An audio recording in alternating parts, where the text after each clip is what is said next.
Let's jump into this first story and talk about the world is changing so quickly. Yep. Elon Musk acquires 9.2% stake in Twitter. The world's richest man is now the social media giant's largest shareholder. My understanding is that he's also the largest. He has the largest vote. He's bigger than Vanguard, I think. Whatever other company. BlackRock? Yeah, I thought it was BlackRock. Is it BlackRock? Yeah, I thought. Maybe, yeah. TimGuys.com writes, on Monday, a filing with the Securities and Exchange Commission revealed that Elon Musk has acquired a 9.2% stake in the social media giant. The move by Musk, reportedly the world's richest man, comes just weeks after he started criticizing the platform for its violations of free speech. His criticism was followed by a rumor that he might create a new competing platform similar to Twitter. The SEC filing shows that he purchased roughly 73.4 million shares in the company, making him the largest shareholder in Twitter. According to the Financial Times, Jack founder only holds 2.25% stake in Twitter. Musk has not spoken publicly about the acquisition, previously indicated he wanted to see dramatic changes on Twitter, of course. He has a bunch of tweets. He says, I'm giving serious thought to this. He was tweeting about free speech, saying what should be done.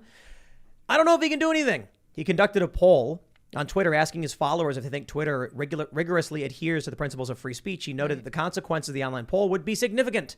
70% of the 2 million Twitter respondents said no. That's crazy.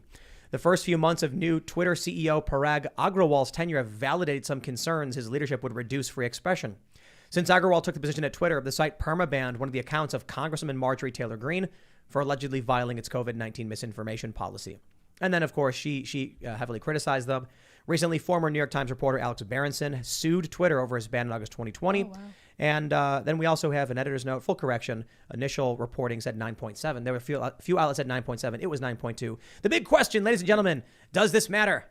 I feel very tired and bored by these conversations about Twitter and, I mean, you got fired over Twitter, so maybe it matters. No, maybe it doesn't matter. Well, I mean, Twitter didn't fire me, so, I mean, technically it doesn't matter. But I don't know.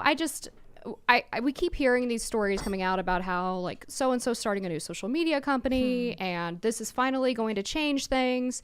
And I just feel always disappointed. Like, I'm super black-pilled about just the general idea of social media, not just because of censorship reasons, but because of the effect that it's having on our societal interactions and the way kids are raised and all of these different things, social media addiction.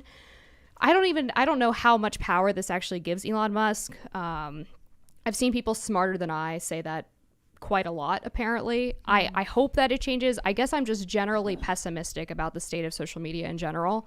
And I don't even know if Twitter's really worth saving at this point, because you have to change not just the policies in terms of, the vaccine misinformation. You weren't allowed to say for a while there that if you had the vaccine that you could still get COVID, you could still spread COVID, and really stupid things like that. But there's also a lot of algorithmic issues in terms of how they decide what content gets promoted, what content gets shadow banned, and things like that. So there's so many things that need to change across the board to make this a better platform.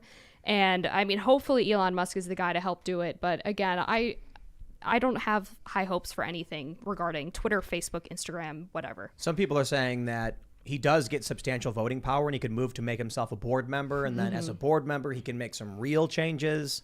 He's charismatic too. Yeah, you need to be on the board. Well, maybe be on the board. So Vanguard owns 8.39%. At least this is from CNN. So he is the largest stakeholder now. The thing is, so you want to talk about changing the terms of service to make it a free speech network. You could base it out of like Connecticut, and then you have to adhere to state law, corporate law.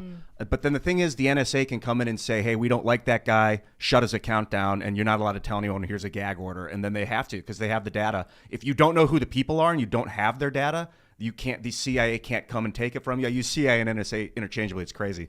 I think really, honestly, forcing companies to change their terms of service is a big ask, and it feels very fascist to use political force to make a private company do something like that. I think that free speech on the internet is a different kind of free speech, and that it's more about the code.